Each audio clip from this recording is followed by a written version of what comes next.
वशिष्ठ की बात सुनकर नंदिनी का सिर ऊपर उठ गया, आंखें लाल हो गई। वह वज्र कर्कश ध्वनि करने लगी। उसकी भीषण मूर्ति देखकर सैनिक भाग चले।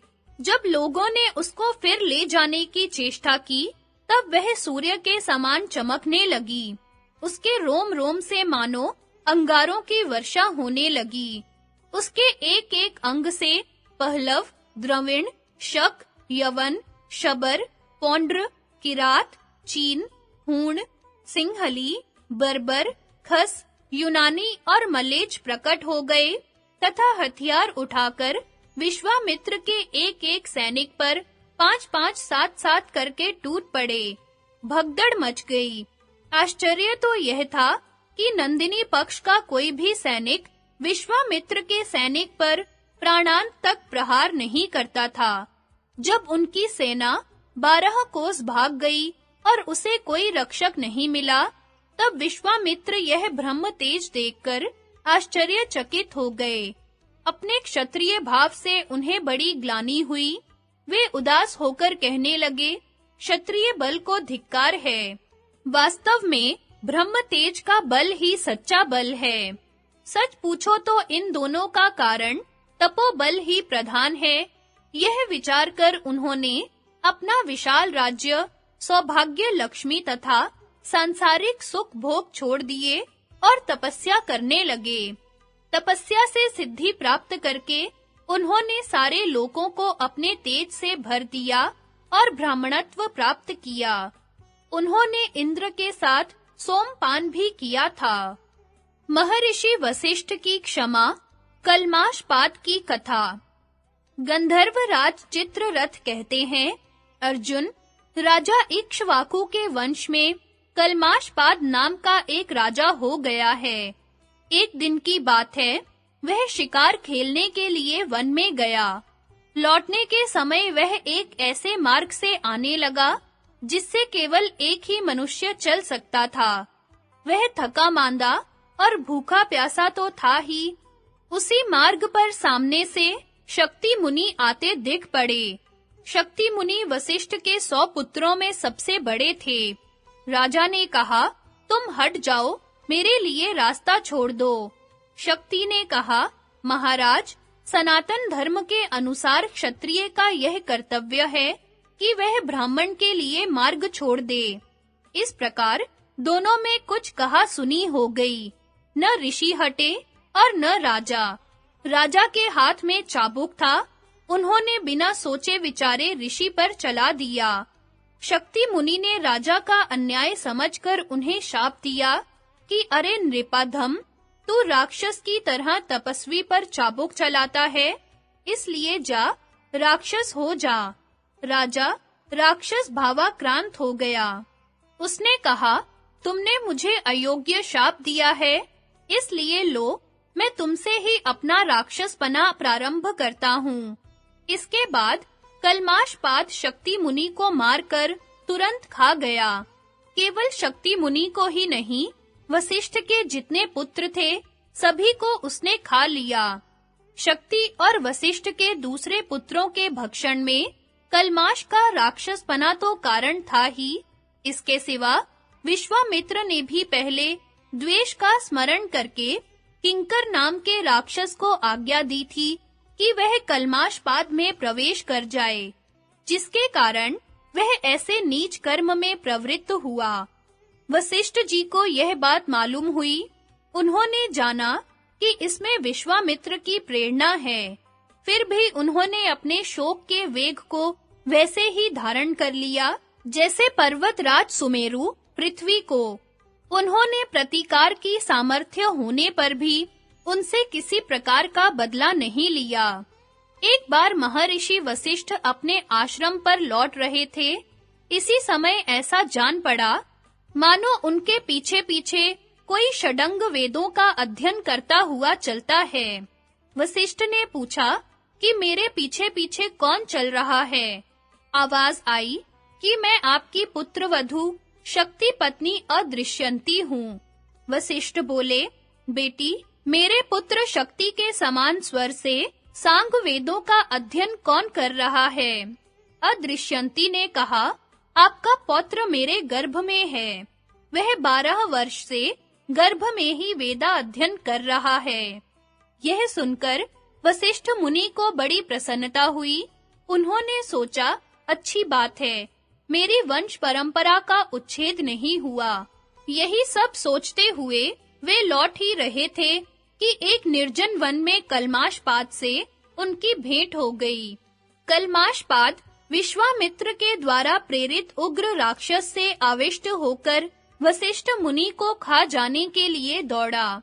उस क्रूर कर्मा राक्षस को देखकर अदृश्यंती डर गई और कहने लगी, भगवन, देखिए देखिए, यह हाथ में सूखा काट लिए भयंकर राक्षस दौड़ा आ रहा है।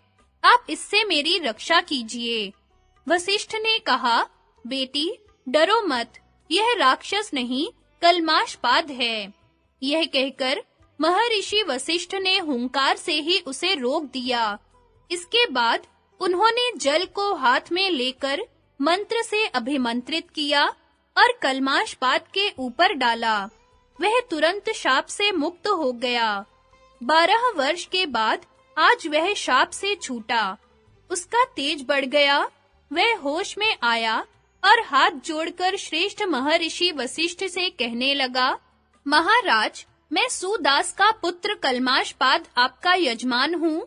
आज्ञा कीजिए, मैं आपकी क्या सेवा करूँ? वशिष्ठ जी ने कहा, यह सब बात तो भैया समय-समय की है। अब जाओ, तुम अपने राज्य की देखभाल करो। हाँ, इतना ध्यान रखना कि कभी किसी ब्राह्मण का अपमान न हो। राजा ने प्रतिज्ञा की, महाभाग्यवान ऋषि श्रेष्ठ, मैं आपकी आज्ञा का पालन करूंगा। कभी ब्राह्मणों का तिरस्कार नहीं करूंगा, उनका प्रेम से सत्कार करूंगा।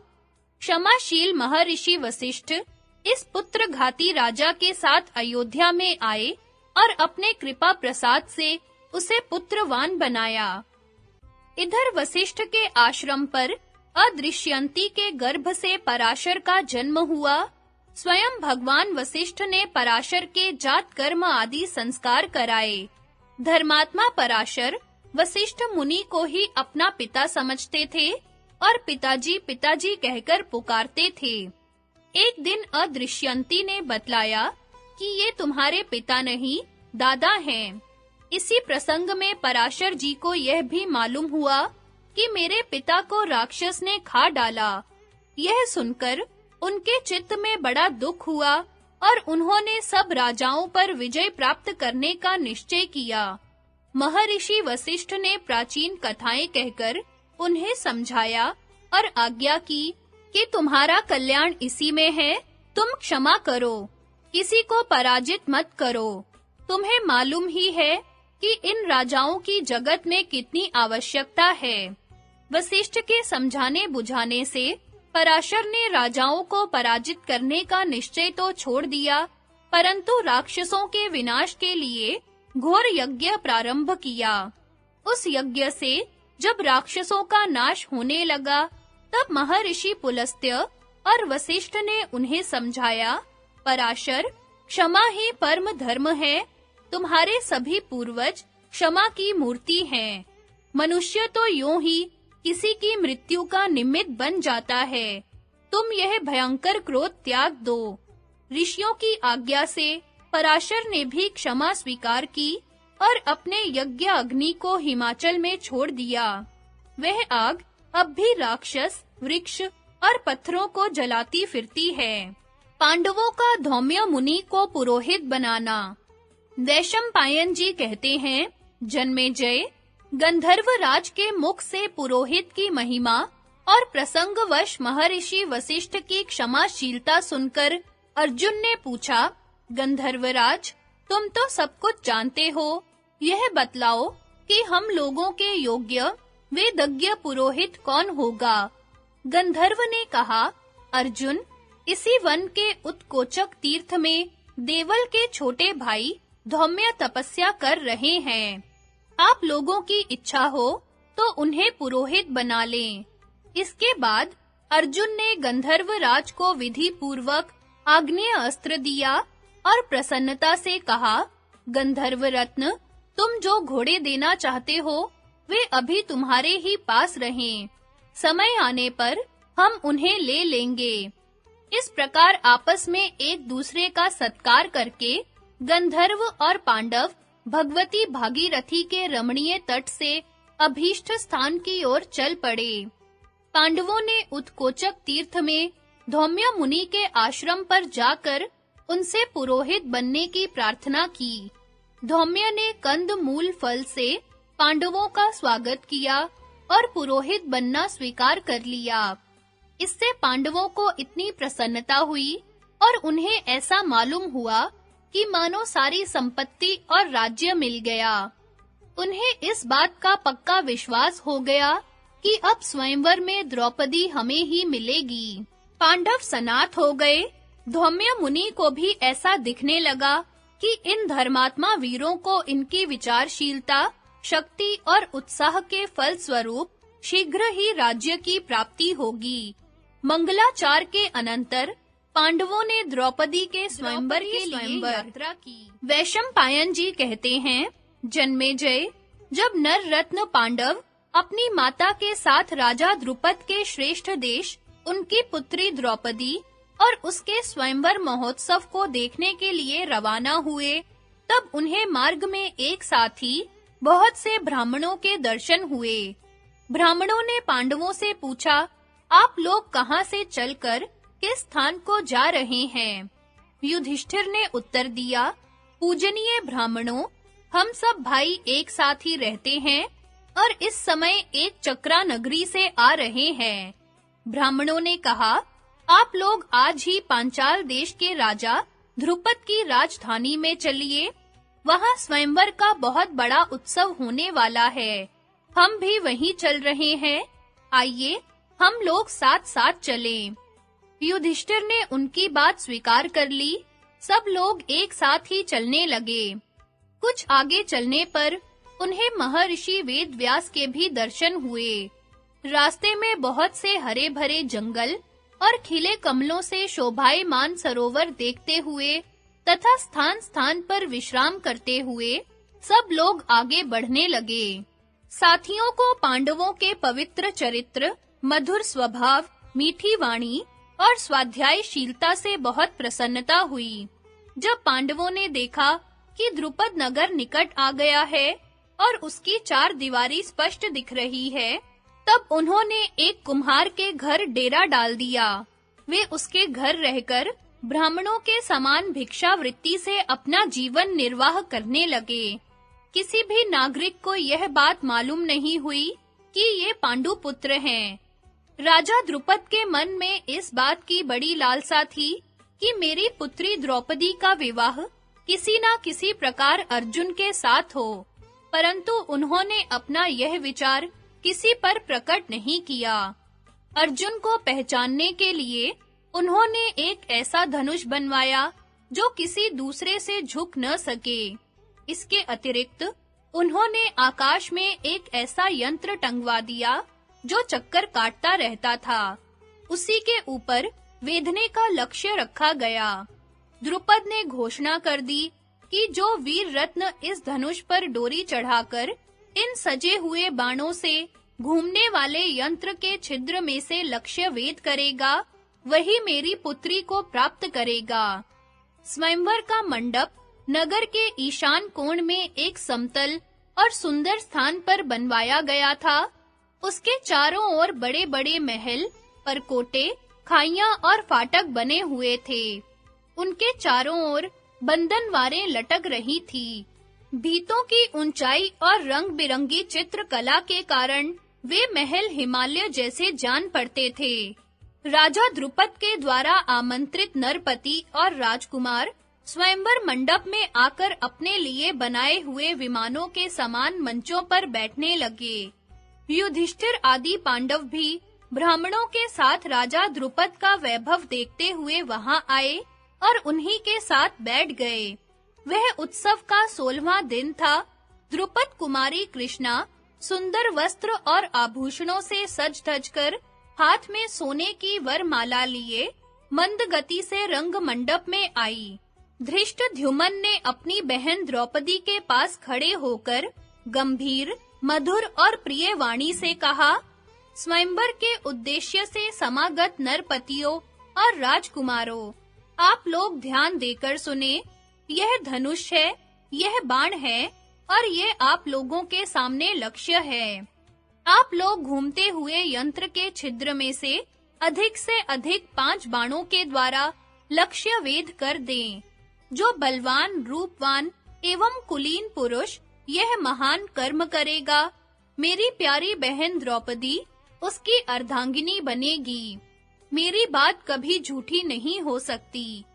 यह घोषणा करने के अनंतर धृष्टद्युम्न ने द्रौपदी की ओर देखकर कहा, बहन, देखो, धृतराष्ट्र के बलवान पुत्र दुर्योधन दुर्विशह, दुर्मुख, दुष्प्रदर्शन, विवंशति, विकर्ण, दुःशासन, युयुत्सु आदि वीरवर कर्ण को साथ लेकर तुम्हारे लिए यहाँ आए हैं। बड़े-बड़े यशस्वी और कुलीन नरपति, जिनमें शकुनी, वृषक, बृहद्बल आदि प्रधान हैं, स्वयंवर में तुम्हें पाने के लिए ये यहाँ आए हैं। अश्वत्थामा, भोज, मणिमान, सहदेव, जयद्रथ, राजा विराट, सुशर्मा, चेकितान, पौंड्रक, वासुदेव, भगदत्त, शल्य, शिशुपाल, जरासंध और बहुत से सुप्रसिद्ध राजा महाराजा यहाँ उपस्थित हैं। इन पराक्रमी राजाओं में से जो इस लक्ष्य को वेधते, उसके गले में तुम वरमाला डाल देना। जिस समय धृष्टद्युम्न इस प्रकार सबका परिचय दे रहा था, उसी समय वहां रुद्र, आदित्य, वसु, अश्विनी कुमार, साध्य, मरुद्गण, यमराज और कुबेर आदि देवता भी विमानों द्वारा आकाश में आकर स्थित हुए। दैत्य, गरुड़, नाग, देवऋषि और मुख्य गंधर्व भी उपस्थित हुए। वसुदेव नंदन बलराम जी, भगवान श्री कृष्ण, प्रधान यदुवंशी और अन्य बहुत से महानुभाव स्वयंवर महोत्सव देखने के लिए वहां आए हुए थे। धृष्टद्युम्न का वक्तव्य सुनकर दुर्योधन, शाल्व, शल्य आदि राजा और राजकुमारों ने अपने बल, शिक्षा, गुण और क्रम के अनुसार धनुष को झुकाकर डोरी बढ़ाने की चेष्टा की, परंतु उन्हें ऐसा झटका लगा कि वे धमाक धरती पर जा गिरे। बेहोशी के कारण उनका उत्साह तो टूट ही गया, साथ ही उनके मुकुट और हार भी गिर पड़े। दम फूल गया। वे द्रौपदी को पाने की आशा छोड़कर अपने-अपने स्थान पर बैठ गए। दुर्योधन आदि को निराश और उदास देखकर धनुर्धर शिरोमणि कर्ण उठा। उसने धनुष के पास जाकर झटपट उसे उठाया और देखते-देखते डोरी चढ़ा दी। वह क्षण भर में ही लक्ष्य को वेध देता कि द्रौपदी जोर से बोल उठी, मैं सूत पुत्र को नहीं वरूंगी। कर्ण ने यह सुनकर ईर्ष्या भरी हंसी के साथ सूर्य को देखा और फड़कते हुए धनुष को नीचे रख दिया। इस प्रकार जब बहुत से लोग निराश हो गए, तब शिशुपाल धनुष चढ़ाने के लिए आया, किंतु धनुष उठाने के समय ही वह घुटनों के बल नीचे जा पड़ा। जरासंध की भी वही दशा हुई और वह उसी समय अपनी राजधानी के लिए प्रस्थान कर गया। मद्र देश के राजा शल्य की भी वही गति हुई जो शिशुपाल की हुई थी। जब इस प्रकार बड़े-बड़े प्रभावशाली राजा लक्ष्य वेध न कर सके, सारा समाज सहम गया। लक्ष्य वेध की बातचीत तक बंद हो गई। उसी समय अर्जुन के चित्त में यह संकल्प उठा कि अब मैं चलकर लक्ष्य वेध करूं। अर्जुन का लक्ष्य वेध और उनके तथा भीमसेन के द्वारा अन्य राजाओं की पराजय। वैशंपायन जी कहते हैं, जन्मेजय, ब्राह्मणों के समाज में अर्जुन खड़े हो गए। परम सुंदर एवं वीर अर्जुन को धनुष चढ़ाने के लिए तैयार देखकर ब्राह्मण लोग चकित रह गए। कोई सोचने लगा, कहीं यह हमारी हंसी न करा दे। कहीं राजा लोग इसी के कारण ब्राह्मणों से द्वेष न करने लगे। कोई कहने लगा कि यह उत्साही वीर है, इसका मनोरथ पूर्ण होगा। देखो, यह सिंह के समान चलता है, गजराज के समान बलवान है, यह सब कुछ कर सकता है। यदि इसमें शक्ति न होती तो यह ऐसी हिम्मत ही क्यों करता। तपस्वी और दृढ़ निश्चयी ब्राह्मण के लिए असाध्य ही क्या है। ब्राह्मण अपनी शक्ति से छोटे बड़े सभी तरह के काम कर सकता है। परशुराम ने युद्ध में क्षत्रियों को जीत लिया, अगस्त्य ने समुद्र को पी लिया। इसे आप लोग आशीर्वाद दें कि यह लक्ष्य वेध कर ले। ब्राह्मण आशीर्वाद की वर्षा करने लगे। जिस समय ब्राह्मणों में इस प्रकार की अनेक बातें हो रही थी, उस समय अर्जुन धनुष के पास पहुंच गए। उन्होंने धनुष की प्रदक्षिणा की, भगवान शंकर और श्री कृष्ण को सिर झुकाकर मन ही मन प्रणाम किया और धनुष को उठा लिया। जिस धनुष को बड़े-बड़े वीर उठा नहीं सके, रौंदा नहीं चढ़ा सके, उसी धनुष को अर्जुन ने बिना परिश्रम उठा लिया और बात की बात में डोरी चढ़ा दी। अभी लोगों की आंखें अर्जुन पर ठीक-ठीक जम भी नहीं पाई थी कि उन्होंने 5 बाण उठाकर उनमें से एक लक्ष्य पर चलाया और वह यंत्र के छिद्र में होकर जमीन पर गिर पड़ा। चारों तरफ कोलाहल होने लगा। अर्जुन के सिर पर दिव्य पुष्पों की वर्षा होने लगी। ब्राह्मण अपने दुपट्टे हिलाने लगे। अर्जुन को देखकर द्रुपद की प्रसन्नता की सीमा न रही। उन्होंने मन ही मन निश्चय कर लिया कि अवसर पड़ने पर मैं अपनी संपूर्ण सेना के साथ इस वीर की सहायता करूंगा। जब युधिष्ठिर ने देखा कि अर्जुन ने अपना काम कर लिया, तब वे झट नकुल और सहदेव को लेकर वहां से अपने निवास स्थान पर चले आए। द्रौपदी हाथ में वरमाला लेकर प्रसन्नता के साथ अर्जुन के पास गई और उसे उनके गले में डाल दिया।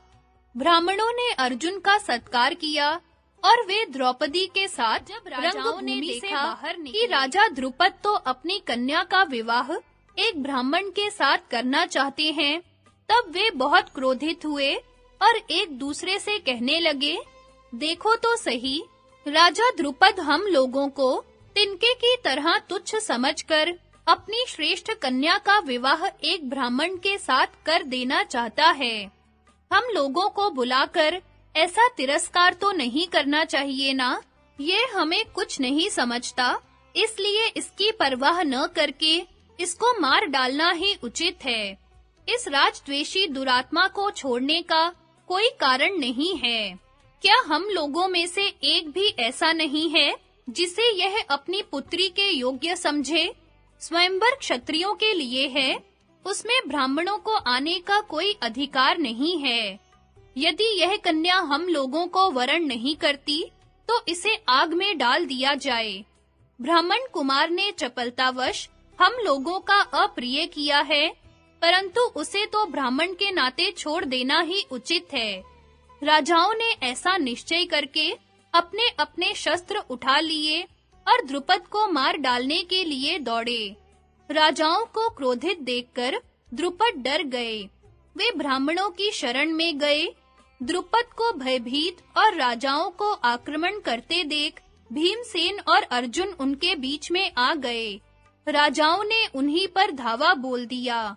ब्राह्मणों ने एक स्वर से मृग चर्म और कमंडलू हिलाते हुए कहा, डरना नहीं, हम तुम्हारे शत्रुओं के साथ लड़ेंगे। अर्जुन ने मुस्कुराकर कहा, ब्राह्मणों, आप लोग एक और खड़े होकर तमाशा देखते रहिए। इन लोगों के लिए तो मैं ही बहुत हूँ। अर्जुन धनुष चढ़ाकर भीमसेन के साथ पर्वत के समान अविचल भाव से खड़े हो गए। मदोन्मत्त कर्ण आदि वीरों को सामने आते देख वे उन पर टूट पड़े। सभी उपस्थित वीर युद्ध में ब्राह्मणों को मारना अधर्म नहीं है, ऐसा कहकर उन पर आक्रमण करने लगे। अर्जुन और कर्ण का सामना हुआ। अर्जुन ने ऐसे बाण खींच-खींच कर मारे कि कर्ण युद्ध भूमि में ही अचेत सा हो गया। दोनों बड़ी वीरता के साथ एक दूसरे को जीतने की इच्छा से अपने-अपने हाथों की सफाई दिखलाने लगे। कर्ण ने कहा, आपने तो ब्राह्मण होने पर भी ऐसे हाथ दिखाए कि मेरी प्रसन्नता की सीमा न रही। आपके मुख पर विषाद का कोई चिन्ह नहीं है और हस्त कौशल भी बड़ा विलक्षण है। आप स्वयं धनुर्वेद अथवा परशुराम तो नहीं हैं। मुझे तो ऐसा जान पड़ता है कि मानो स्वयं विष्णु या इंद्र ही अपने को छिपाकर मुझसे युद्ध कर रहे हैं। मेरा निश्चय है कि यदि मैं क्रोध में भरकर युद्ध करूं, तो देवराज इंद्र और पांडुनंदन अर्जुन के सिवा कोई भी मेरा सामना नहीं कर सकता। अर्जुन ने कहा, कर्ण, मैं साक्षात धनुर्वेद या परशुराम नहीं हूँ। मैं समस्त शास्त्रों का रहस्यज्ञ एक श्रेष्ठ ब्राह्मण योद्धा हूँ। श्री गुरुदेव के प्रताप से ब्रह्मास्त्र और इंद्र अस्त्र का मुझे अच्छा अभ्यास है। मैं तुम्हें जीतने के लिए जमकर खड़ा हूँ। तुम अपना जोर आजमाओ। महारथी कर्ण ब्रह्मास्त्र विशारद प्रतिद्वंदी को अजय समझकर युद्ध से स्वयं हट गया। जिस समय कर्ण और अर्जुन एक दूसरे से भिड़े हुए थे, उसी समय दूसरे स्थान पर शल्य और भीमसेन एक दूसरे को ललकारते हुए मत वाले हाथियों की तरह युद्ध कर रहे थे। आगे खींचकर, पीछे झोंककर एक दूसरे को गिराने का प्रयत्न करते और तरह-तरह के दाव करके घूंसों की चोट करते। पत्थरों के टकराने की तरह दोनों के शरीर चटचटा रहे थे। 2 घड़ी तक लड़ भिड़कर भीमसेन ने शल्य को धरती पर गिरा दिया। सभी ब्राह्मण हंसने लगे। भीमसेन का यह काम और भी आश्चर्यजनक रहा कि उन्होंने अपने शत्रु को धरती पर गिराकर भी उसे मारा नहीं। इस प्रकार जब भीमसेन ने शल्य को पछाड़ दिया और कर्ण भी युद्ध से हट गया, तब सभी लोग सशंक हो गए। सर्वसम्मति से युद्ध बंद कर दिया गया। भगवान श्री कृष्ण ने पहले ही पहचान लिया था कि ये तो पांडव हैं। इसलिए उन्होंने सब राजाओं को बड़ी नम्रता के साथ समझाया कि इस व्यक्ति ने धर्म के अनुसार द्रौपदी को प्राप्त किया, इसलिए इससे युद्ध करना उचित नहीं है। भगवान श्री कृष्ण के समझाने बुझाने और भीमसेन के पराक्रम से विस्मित होकर सब लोग युद्ध बंद करके अपने-अपने निवास स्थान पर लौट गए। धीरे-धीरे भीड़ छटने लगी। भीमसेन और अर्जुन ब्राह्मणों से घिरे हुए द्रौपदी को साथ लेकर अपने निवास स्थान कुम्हार के घर की ओर चले। भिक्षा लेकर लौटने का समय बीत चुका था। माता कुंती अपने पुत्रों के समय पर न लौटने से तरह-तरह की आशंकाएं कर रही थी। माता के स्नेहमय हृदय का यह स्वभाव ही है। वे एक बार सोचती कि कहीं दुर्योधन आदि धृतराष्ट्र के पुत्रों ने उनका कुछ अनिष्ट तो नहीं कर दिया, कहीं राक्षसों से तो मुठभेड़ नहीं हो गई। उसी समय तीसरे पहर भीमसेन और अर्जुन द्रौपदी को साथ लिए कुम्हार के घर पर आए। कुंती की आज्ञा पर द्रौपदी के विषय में पांडवों का विचार तथा श्री कृष्ण और बलराम से भेंट। वैशंपायन जी कहते हैं, जन्मेजय, भीमसेन और अर्जुन ने द्रौपदी के साथ कुम्हार के घर में प्रवेश करके अपनी माता से कहा कि माँ, आज हम लोग यह भिक्षा लाए हैं। माता कुंती उस समय घर के भीतर थी। उन्होंने अपने पुत्रों और भिक्षा को देखे बिना ही कह दिया कि बेटा, पांचों भाई मिलकर उसका उपभोग करो। बाहर निकलकर जब कुंती ने देखा कि यह तो साधारण भिक्षा नहीं, राजकुमारी द्रौपदी है, तब तो उन्हें बड़ा पश्चाताप हुआ। वे कहने लगी, हाय हाय, मैंने क्या किया? वे तुरंत द्रौपदी का हाथ पकड़कर युधिष्ठिर के पास ले गईं और बोली, बेटा, जब भीमसेन और अर्जुन इस राजकुमारी द्रौपदी को लेकर भीतर आए, तब मैंने बिना देखे ही कह दिया कि तुम सब लोग मिलकर इसका उपभोग करो। मैंने आज तक कभी कोई बात झूठी नहीं कही है। अब तुम कोई ऐसा उपाय बताओ जिससे द्रौपदी को तो अधर्म न हो और मेरी बात झूठी भी न हो। युधिष्ठिर ने क्षण भर विचार करके माता कुंती को ऐसा ही करने का आश्वासन दिया और अर्जुन को बुलाकर कहा, भाई, तुमने मर्यादा के अनुसार द्रौपदी को प्राप्त किया है। अब विधि पूर्वक अग्नि प्रज्वलित करके उसका पानी ग्रहण करो। अर्जुन ने कहा, भाई जी, आप मुझे अधर्म का भागी मत बनाइए। सत्पुरुषों ने कभी ऐसा आचरण नहीं किया है। पहले आप, तब भीमसेन, तदनंतर मैं विवाह करूं। फिर मेरे बाद नकुल और सहदेव का विवाह हो। इसलिए इस राजकुमारी का विवाह तो आपके ही साथ होना चाहिए।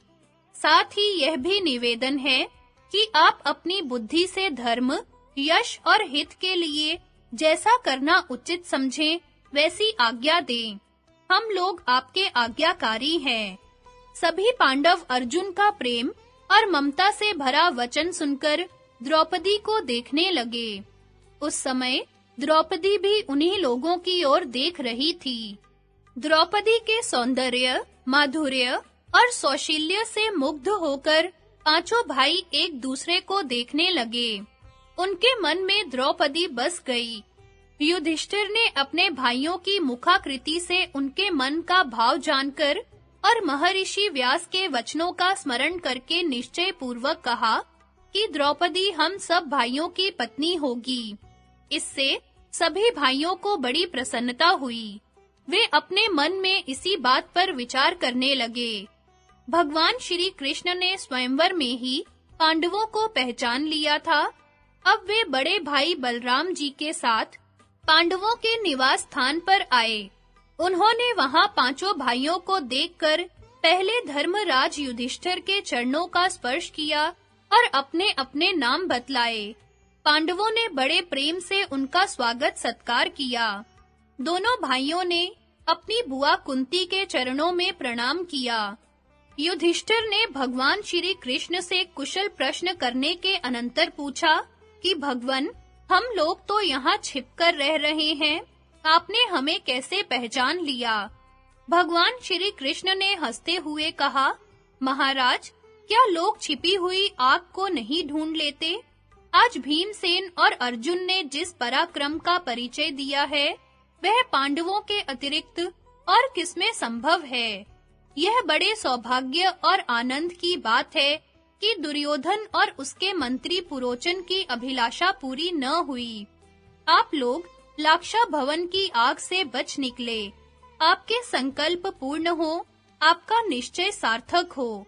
अब हम लोग यहाँ अधिक देर तक रहेंगे तो लोगों को पता चल जाएगा। इसलिए हम लोगों को अपने डेरे पर जाने की अनुमति दीजिए। युधिष्ठिर की अनुमति से भगवान श्री कृष्ण और बलदेव उसी समय लौट गए। जिस समय भीमसेन और अर्जुन द्रौपदी को साथ लेकर कुम्हार के घर जा रहे थे, उस समय राजकुमार धृष्टद्युम्न छिपकर उनके पीछे-पीछे चलने लगा था। उसने सब ओर अपने कर्मचारियों को नियुक्त कर दिया और स्वयं सजग होकर पांडवों के पास ही बैठा रहा। वह पांडवों के सब काम बड़ी सावधानी से देख रहा था। चारों भाइयों ने भिक्षा लाकर अपने बड़े भाई युधिष्ठिर के सामने रख दी। कुंती ने द्रौपदी से कहा, कल्याणी, पहले तुम इस भिक्षा में से देवताओं का अंश निकालो, ब्राह्मणों को भिक्षा दो, आश्रितों को बांटो, बचे हुए अन्न का आधा भीमसेन को दे दो, आधे में 6 हिस्से करके हम लोग खा लें। साध्वी द्रौपदी ने अपनी सास की आज्ञा में किसी प्रकार की शंका किए बिना प्रसन्नता से उसका पालन किया। भोजन के पश्चात सबके लिए कुशासन बिछाया। सबने अपने-अपने मृग चर्म बिछाए और धरती पर ही पड़े रहे। पांडवों ने अपना सिरहाना दक्षिण दिशा में किया। सिर की ओर माता कुंती और पैरों की ओर राजकुमारी द्रौपदी सोईं। सोते समय वे लोग आपस में रथ, हाथी, तलवार, गदा आदि की ऐसी विचित्र बातें कर रहे थे, मानो कोई और द्रुपद की बातचीत, पांडवों की परीक्षा और परिचय। वैशंपायन जी कहते हैं, जन्मेजय, धृष्टद्युम्न पांडवों के इतना निकट बैठा हुआ था कि वह उनकी बातें तो सुन ही रहा था, द्रौपदी को भी देख रहा था। उसके कर्मचारी भी उसके साथ ही थे। वहां की सब बात देख सुनकर वह अपने पिता द्रुपद के पास पहुंचा। द्रुपद उस समय कुछ चिंतित हो रहे थे। उन्होंने अपने पुत्र धृष्टद्युम्न को देखते ही पूछा, बेटा द्रौपदी कहाँ गई? उसे ले जाने वाले कौन हैं? मेरी कन्या किसी श्रेष्ठ क्षत्रिय अथवा ब्राह्मण के हाथ में ही पड़ी है ना? कहीं किसी वैश्य या शूद्र को तो नहीं मिल गई? क्या ही अच्छा होता यदि मेरी सौभाग्यवती पुत्री नर रत्न अर्जुन को प्राप्त हुई होती। धृष्टद्युम्न ने कहा, पिताजी, जिस कृष्ण मृग चर्मधारी परम सुंदर नव युवक ने लक्ष्य वेद किया था, वह बड़ा ही फुर्तीला और वीर है, इसमें संदेह नहीं। जिस समय वह बहन द्रौपदी को साथ लेकर ब्राह्मणों और राजाओं के बीच में से निकला, उस समय उसके मुख पर किसी प्रकार के संकोच का भाव नहीं था। उसकी डिठाई देखकर राजा लोग क्रोध से जल भुन उठे और उन पर आक्रमण कर बैठे। उसके साथी पुरुष ने देखते ही देखते एक विशाल वृक्ष उखाड़ लिया और उससे राजाओं का संहार प्रारंभ किया। कोई राजा उनका बाल तक बांका नहीं कर सका। वे दोनों मेरी बहन को लेकर नगर के बाहर कुम्हार के घर गए। वहां एक अग्नि के समान तेजस्विनी स्त्री बैठी थी। अवश्य ही वह उनकी माता होगी। उसके पास और भी 3 परम सुंदर नव युवक बैठे हुए थे। उन्होंने अपनी माता के चरणों में प्रणाम करके द्रौपदी को प्रणाम करने की आज्ञा दी और अपनी माता के पास उसे रखकर सब भाई भिक्षा मांगने चले गए। भिक्षा लेकर लौटने पर द्रौपदी ने माता के आज्ञा अनुसार देवता ब्राह्मण आदि को दिया, उन लोगों को परोसा और स्वयं खाया। द्रौपदी उनके पैरों की ओर सोई। सभी लोग कुश और मृग चर्म बिछाकर धरती पर सो रहे थे। सोते समय वे लोग आपस में जो बातचीत कर रहे थे, वह ब्राह्मणों, वैश्यों या शूद्रों जैसी नहीं थी। वह सीधे युद्ध से संबंध रखती थी और वैसी बातें कुलीन क्षत्रिय ही किया करते हैं। मुझे तो ऐसा मालूम होता है कि हमारी आशा पूर्ण हुई है और अग्निदाह से बचे पांडवों ने ही मेरी बहन को प्राप्त किया है। धृष्टद्युम्न की बात से राजा द्रुपद को बड़ी प्रसन्नता हुई। उन्होंने तुरंत उनका परिचय प्राप्त करने के लिए अपने पुरोहित को भेजा। पुरोहित ने पांडवों के पास जाकर कहा कि आप लोग चिरजीवी हों। पांचाल राज महात्मा द्रुपद ने आशीर्वाद पूर्वक आप लोगों का परिचय जानना चाहा है। वीर युवकों, महाराज द्रुपद के मन में यह चिरकालीन अभिलाषा थी कि विशाल बाहु नर रत्न अर्जुन ही मेरी पुत्री का पाणी ग्रहण करें। उन्होंने मेरे द्वारा यह संदेश भेजा है कि यदि भगवत कृपा से मेरी लालसा पूर्ण हुई हो तो बड़े आनंद की बात है। इस संबंध से मेरा यश, पुण्य और हित होगा। युधिष्ठिर की आज्ञा से भीमसेन ने पुरोहित जी का आदर सत्कार किया। वे आनंद से बैठ गए और पूजा स्वीकार की। युधिष्ठिर ने कहा, भगवन, राजा द्रुपद ने स्वयंवर करके अपनी पुत्री का विवाह करने का निश्चय किया था। यह क्षत्रिय धर्म के अनुकूल ही था। स्वयंवर करने का उद्देश्य किसी व्यक्ति के साथ विवाह करना तो नहीं था। इस वीर ने उनके नियमों का पालन करते हुए भरी सभा में उनकी पुत्री को प्राप्त किया है। अब राजा द्रुपद को पछताने की कोई आवश्यकता नहीं है। इसके द्वारा उनकी चिरकालीन अभिलाषा भी तो पूर्ण हो सकती है। जिस समय धर्मराज युधिष्ठिर इस प्रकार कह रहे थे, उसी समय राजा द्रुपद के दरबार से दूसरा मनुष्य वहां आया। उसने धर्मराज युधिष्ठिर से कहा कि महाराज द्रुपद ने आप लोगों के भोजन के लिए रसोई तैयार करा ली है। आप लोग नित्य कर्म से निवृत्त होकर राजकुमारी कृष्णा के साथ वहां चलिए। सुंदर घोड़ों से जुते रथ आप लोगों के लिए खड़े हैं। धर्मराज युधिष्ठिर ने माता कुंती और द्रौपदी को एक रथ में बैठाया और पांचों भाई 5 विशाल रथों में बैठकर राजभवन के लिए रवाना हुए।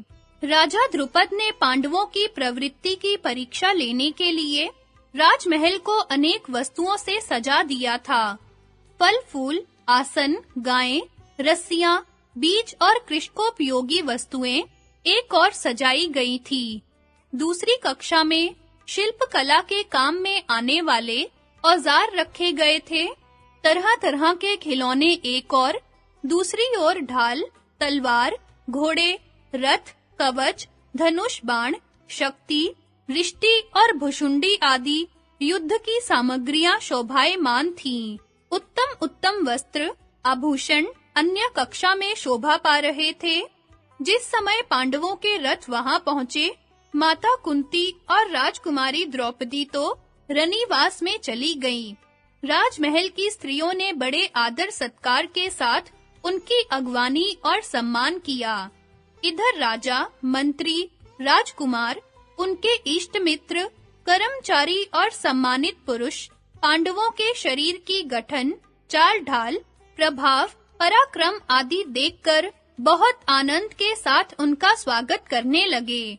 जो बड़े ऊंचे-ऊंचे और बहुमूल्य राजोचित आसन लगाए गए थे, उन पर पांडव बिना किसी हिचक के जाकर बैठ गए। दास-दासी सोने के बर्तनों में बड़ी सज-धज के साथ सुंदर-सुंदर भोजन परोसने लगे और उन लोगों ने उचित रीति से सबको ग्रहण किया।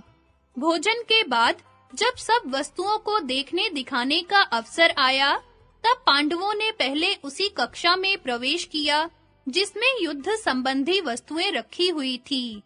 उनका यह काम देखकर सभी लोगों के मन में यह निश्चय सा हो गया कि ये अवश्य ही पांडव राजकुमार हैं। पांचाल राज द्रुपद ने धर्मराज युधिष्ठिर को अलग बुलाकर कहा, आप लोग ब्राह्मण, वैश्य, क्षत्रिय अथवा शूद्र हैं, यह बात हम कैसे मालूम करें? कहीं आप लोग देवता तो नहीं हैं जो मेरी पुत्री को प्राप्त करने के लिए इस वेश में आए हैं? धर्मराज युधिष्ठिर ने कहा, राजेंद्र, आपकी अभिलाषा पूर्ण हुई, आप प्रसन्न हो। मैं महात्मा पांडु का पुत्र युधिष्ठिर हूँ। मेरे चारों भाई भीमसेन, अर्जुन, नकुल और सहदेव वहां बैठे हुए हैं। मेरी माता कुंती राजकुमारी द्रौपदी के साथ पांडवों के विवाह का निर्णय। धर्मराज युधिष्ठिर की बात सुनकर द्रुपद की आंखें प्रसन्नता से खिल उठी। आनंद मग्न हो जाने के कारण वे कुछ भी बोल न सके। द्रुपद ने ज्यों-त्यों करके अपने को संभाला और युधिष्ठिर से वारणावत नगर के लाक्षा भवन से निकलकर भागने तथा अब तक के जीवन निर्वाह का समाचार पूछा। युधिष्ठिर ने संक्षेप में क्रमशः सब बातें कह दी।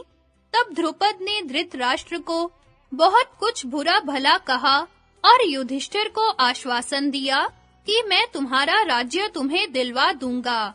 अनंतर उन्होंने कहा कि युधिष्ठिर, अब तुम अर्जुन को आज्ञा दो कि वे विधि पूर्वक द्रौपदी का पाणी ग्रहण करें। युधिष्ठिर ने कहा, राजन, विवाह तो मुझे भी करना ही है।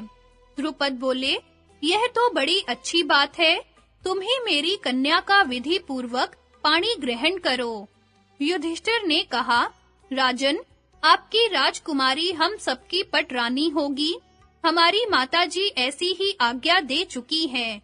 इसलिए आप आज्ञा दीजिए कि हम सभी क्रमशः उसका पाणी ग्रहण करें। राजा द्रुपद बोले, कुरु वंश भूषण, तुम यह कैसी बात कर रहे हो? एक राजा के बहुत सी रानियां तो हो सकती हैं, परंतु एक स्त्री के बहुत से पति हो, ऐसा तो कभी सुनने में नहीं आया। तुम धर्म के मर्मज्ञ और पवित्र हो, तुम्हें लोक मर्यादा और धर्म के विपरीत ऐसी बात सोचनी भी नहीं चाहिए। युधिष्ठिर बोले, महाराज, धर्म की गति बड़ी सूक्ष्म है। हम लोग तो उसे ठीक-ठीक समझते भी नहीं हैं। हम तो उसी मार्ग से चलते हैं जिससे पहले के लोग चलते रहते हैं। मेरी वाणी से कभी झूठ नहीं निकला है। मेरा मन कभी अधर्म की ओर नहीं जाता। मेरी माता की ऐसी आज्ञा है और मेरा मन इसे स्वीकार करता है। द्रुपद ने कहा, अच्छी बात है। पहले तुम, तुम्हारी माता और धृष्टद्युम्न सब मिलकर कर्तव्य का निर्णय करें और फिर बतलावें। उनके अनुसार जो कुछ करना होगा कल किया जाएगा। सब लोग इकट्ठे होकर विचार करने लगे। उसी समय भगवान वेदव्यास अचानक आ गए। सब लोगों ने अपने-अपने आसन से उठकर उनका स्वागत अभिनंदन किया और प्रणाम करके उन्हें सर्वश्रेष्ठ स्वर्ण सिंहासन पर बैठाया। व्यास जी की आज्ञा से सब लोग अपने-अपने आसन पर बैठ गए। कुशल समाचार निवेदन करने के बाद राजा द्रुपद ने भगवान वेदव्यास से प्रश्न किया, भगवन, एक ही स्त्री अनेक पुरुषों की धर्मपत्नी किस प्रकार हो सकती है? ऐसा करने में संकर्ता का दोष होगा या नहीं? आप कृपा करके मेरा धर्म संकट दूर कीजिए। व्यास जी ने कहा, राजन, एक स्त्री के अनेक पति हो, यह बात लोकाचार और वेद के विरुद्ध है। समाज में यह प्रचलित भी नहीं है। इस विषय में तुम लोगों ने क्या-क्या सोच रखा है? पहले अपना मत सुनाओ। द्रुपद ने कहा, भगवन, मैं तो ऐसा समझता हूँ कि ऐसा करना अधर्म है। लोकाचार, वेदाचार और सदाचार के विपरीत होने के कारण एक स्त्री बहुत पुरुषों की पत्नी नहीं हो सकती। मेरे विचार से ऐसा करना अधर्म है। धृष्टद्युम्न बोला, भगवन, मेरा भी यही निश्चय है। कोई भी सदाचारी पुरुष अपने भाई की पत्नी के साथ कैसे सहवास कर सकता है? युधिष्ठिर ने कहा, मैं आप लोगों के सामने फिर से यह बात दोहराता हूँ कि मेरी वाणी से कभी झूठी बात नहीं निकलती। मेरा मन कभी अधर्म की ओर नहीं जाता। मेरी बुद्धि मुझे स्पष्ट आदेश दे रही है कि यह अधर्म नहीं है। शास्त्रों में गुरुजनों के वचन को ही धर्म कहा गया है और माता गुरुजनों में सर्वश्रेष्ठ है। माता ने हमें यही आज्ञा दी है कि तुम लोग भिक्षा की तरह इसका मिलजुल कर उपभोग करो। मेरी दृष्टि में तो वैसा करना धर्म ही जचता है। कुंती ने कहा, मेरा बेटा युधिष्ठिर बड़ा धार्मिक है। उसने जो कुछ कहा है बात वैसी ही है। मुझे अपनी वाणी मिथ्या होने का भय है। इसलिए आप लोग बताइए कि अब ऐसा कौन सा उपाय है जिससे मैं असत्य से बच जाऊं। व्यास जी ने कहा, कल्याणी, इसमें संदेह नहीं कि असत्य से तुम्हारी रक्षा हो जाएगी। द्रुपद, राजा युधिष्ठिर ने जो कुछ कहा है वह धर्म के प्रतिकूल नहीं, अनुकूल ही है। परंतु इस बात का रहस्य मैं सबके सामने नहीं बतला सकता, इसलिए तुम मेरे साथ एकांत में चलो। ऐसा कहकर व्यास जी उठ गए और राजा द्रुपद का हाथ पकड़कर एकांत में ले गए। धृष्टद्युम्न आदि उनकी बाट देखते हुए वहीं बैठे रहे। व्यास जी ने द्रुपद को एकांत में ले जाकर द्रौपदी के पहले के 2 जन्मों की कथा सुनाई और यह बतलाया कि भगवान शंकर के वरदान के कारण ये पांचों ही द्रौपदी के पति होंगे। इसके बाद उन्होंने कहा, द्रुपद, मैं प्रसन्नता पूर्वक तुम्हें दिव्य दृष्टि देता हूँ। उसके द्वारा तुम इन पांडवों के पूर्व जन्म के शरीरों को देखो। द्रुपद ने भगवान वेदव्यास के कृपा प्रसाद से दिव्य दृष्टि प्राप्त करके देखा कि पांचों पांडवों के दिव्य रूप चमक रहे हैं। वे अनेकों आभूषण धारण किए हुए हैं। विशाल वक्षः स्थल पर दिव्य वस्त्र हैं। वे ऐसे जान पड़ते हैं मानो स्वयं भगवान शिव, आदित्य अथवा वसु विराजमान हो रहे हों। साथ ही उन्होंने यह भी देखा कि उनकी पुत्री द्रौपदी दिव्य रूप से चंद्रकला अथवा अग्निकला के समान देदीप्यमान हो रही है, मानो उसके रूप में भगवान की दिव्य माया ही प्रकाशित हो रही हो। वह रूप, तेज और कीर्ति के कारण पांडवों के सर्वथा अनुरूप दिख रही है। यह झांकी देखकर द्रुपद को बड़ी प्रसन्नता हुई। आश्चर्यचकित होकर उन्होंने व्यास जी के चरण पकड़ लिए। बोल उठे, धन्य है, धन्य है। आपकी कृपा से ऐसा अनुभव होना कुछ विचित्र नहीं है। राजा द्रुपद ने आगे कहा, भगवन, मैंने आपके मुख से जब तक अपनी कन्या के पूर्व जन्म की बात नहीं सुनी थी और यह विचित्र दृश्य नहीं देखा था, तभी तक मैं युधिष्ठिर की बात का विरोध कर रहा था। परंतु विधाता का ऐसा ही विधान है, तब उसे कौन टाल सकता है? आपकी जैसी आज्ञा है, वैसा ही किया जाएगा। भगवान शंकर ने जैसा वर दिया है, चाहे वह धर्म हो या अधर्म, वैसा ही होना चाहिए। अब इसमें मेरा कोई अपराध नहीं समझा जाएगा।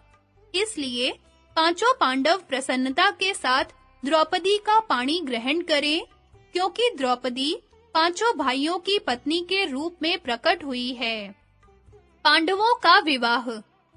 अब भगवान वेदव्यास ने द्रुपद के साथ युधिष्ठिर के पास आकर कहा, आज ही विवाह के लिए शुभ दिन और शुभ मुहूर्त है। आज चंद्रमा पुष्य नक्षत्र पर है, इसलिए आज तुम द्रौपदी का पाणी ग्रहण करो। आज ही विवाह कार्य संपन्न होगा। यह निर्णय होते ही द्रुपद और धृष्टद्युम्न आदि ने विवाह के लिए आवश्यक सामग्री जुटाने का प्रबंध किया। द्रौपदी को नहला धुलाकर उत्तम वस्त्र और आभूषण पहनाए गए। समय होने पर द्रौपदी मंडप में लाई गई। राज परिवार के इष्ट मित्र, मंत्री, ब्राह्मण, परिजन, पुरजन बड़े आनंद से विवाह देखने के लिए आकर अपने योग्य स्थानों पर बैठने लगे। उस समय विवाह मंडप का सौंदर्य अवर्णनीय हो रहा था। स्नान और स्वस्त्यन के अनंतर पांचों पांडव भी वस्त्रालंकार से सज-धज कर महाराज द्रुपद के आंगन में आए। उनके आगे-आगे तेजस्वी पुरोहित धौम्य चल रहे थे। वेदी पर अग्नि प्रज्वलित की गई। युधिष्ठिर ने विधि पूर्वक द्रौपदी का पाणी ग्रहण किया। हवन हुआ और अंत में भावरे फिराकर विवाह कर्म समाप्त किया गया। इसी प्रकार शेष भाइयों ने भी क्रमशः एक-एक दिन द्रौपदी का पाणी ग्रहण किया। इस अवसर पर सबसे विलक्षण बात यह हुई कि देवर्षि नारद के कथनानुसार द्रौपदी पुनः प्रतिदिन कन्या भाव को प्राप्त हो जाया करती थी। विवाह के अनंतर राजा द्रुपद ने दहेज में बहुत से रत्न, धन और श्रेष्ठ सामग्रियां दी। रत्नों से जड़ी रासें, लगाम, उत्तम जाति के घोड़ों से जुते 100 रथ, 100 हाथी, वस्त्राभूषण से विभूषित 100 दासियां प्रत्येक दामाद को दी गईं। इसके अतिरिक्त भी बहुत सा धन, रत्न और अलंकार पांडवों को दिए गए। इस प्रकार पांडव अपार संपत्ति और स्त्री रत्न द्रौपदी को प्राप्त करके राजा द्रुपद के पास ही सुख से रहने लगे। द्रुपद की रानियों ने कुंती के पास आकर उनके पैरों पर सिर रखकर प्रणाम किया। रेशमी साड़ी पहने द्रौपदी भी सास को प्रणाम करके हाथ जोड़े नम्र भाव से उनके सामने खड़ी हो गई। तब कुंती ने बड़े प्रेम से अपनी शीलवती पुत्र वधू द्रौपदी को आशीर्वाद देते हुए कहा, जैसे इंद्राणी ने इंद्र से, स्वाहा ने अग्नि से, रोहिणी ने चंद्रमा से, दमयंती ने नल से, अरुंधति ने वशिष्ठ से और लक्ष्मी ने भगवान नारायण से प्रेम नेम निभाया है, वैसे ही तुम भी अपने पतियों से निभाना। तुम आयुष्मती, वीर प्रसविनी, सौभाग्यवती और पतिव्रता होकर सुख भोगो। अतिथि, अभ्यागत, साधु, बूढ़े और बालकों की आवभगत तथा पालन पोषण में ही तुम्हारा समय व्यतीत हो। तुम अपने सम्राट पतियों की पटरानी बनो, जगत के सारे सुख तुम्हें मिले और तुम 100 वर्ष तक उनका उपभोग करो। भगवान श्री कृष्ण ने पांडवों का विवाह हो जाने पर भेंट के रूप में वैदुर्य आदि मणियों से जड़े हुए स्वर्णालंकार, कीमती कपड़े, देश विदेश के बहुमूल्य कंबल, दुशाले, सैकड़ों दासियां, बड़े-बड़े घोड़े, हाथी, रथ, करोड़ों मोहरे और छकड़ों सोना भेजा। युधिष्ठिर ने भगवान श्री कृष्ण की प्रसन्नता के लिए सब कुछ बड़े हर्ष से स्वीकार किया।